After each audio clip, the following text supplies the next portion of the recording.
states have already set up their Well, the President of the United States stating pretty clearly his contribution to trying to reduce the effects of greenhouse gases. To take us through some more of the detail, and believe me, there is plenty of detail, I'm joined now by Tom Burke, Chairman of the Third Generation Environmentalism and former Executive Director of Friends of the Earth. Thank you very much for joining us, Tom. So let's take a very quick look at exactly what is being proposed here. These are the terms of the Clean Power Plan to cut CO2 emissions from the power sector by 32% by 2030, compared with 2005 levels. The exact limit and rules will be set state by state. America, well, if we take a look, it currently is in second place when it comes to total emissions from fossil fuels burned in 2003. China very much out in the front. To get some context, these are the 6 countries in the world who emit the most.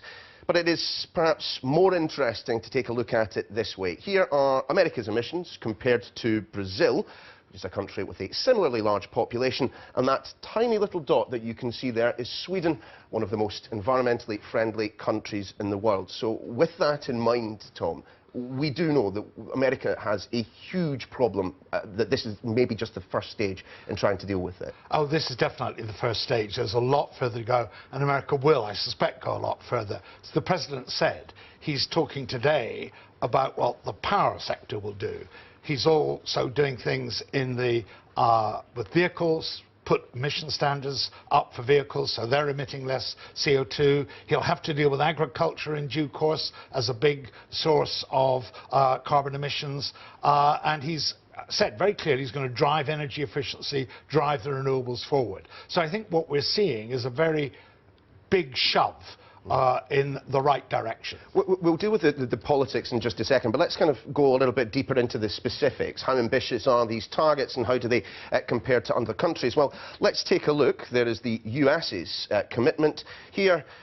The plan known as EU 2030, the plan adopted by the European Union in 2014, and at first glance they do look reasonably similar, but if we just highlight the key differences, as you can see, the EU is targeting all emissions, not just CO2. The target percentage is greater, 40 compared to 32%. The reference year, 1990, compared with 15 years later, 2005. Of course, that means more gases being emitted in 2005. This makes the US target that much easier. And, of course, the policy only being imposed on national power plants, in contrast to the EU's commitment, which is targeting all industry, which, when you consider that the US power plants account for only, as we were hearing the President say, around about 38% of America's CO2, then its targets are considerably less ambitious. But Tom, I suppose, given that the very first part of this graphic that we were showing you, showing America in second place, the fact that they're taking any action at all has to be welcome. Well, it's really important that America's now set itself out to lead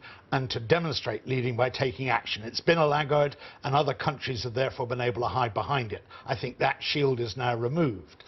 I suspect the Americans will find out what we've found out in Europe. It's actually a lot easier to get these apparently big targets than you think at first.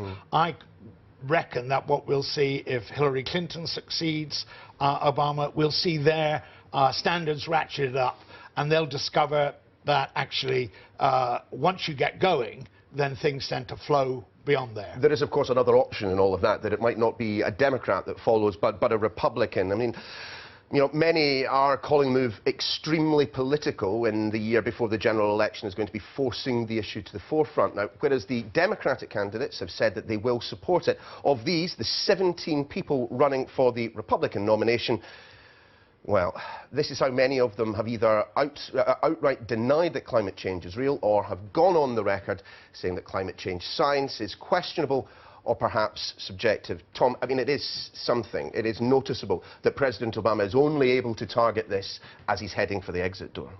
Well, I think it's very important that he's doing it without the consent of Congress, as Congress has made it clear it would stop him doing anything. But I think he's set a trap for the Republicans. The public in America is quite clearly behind, as it is here, behind more vigorous action on climate change. I don't think it's an accident that he's made this announcement 3 days before all of those Republicans who've been deniers are going to stand up and outbid each other and to be even bigger deniers. Tom, I'm afraid we're going to have to leave it there. Thanks very much for your time. Pleasure.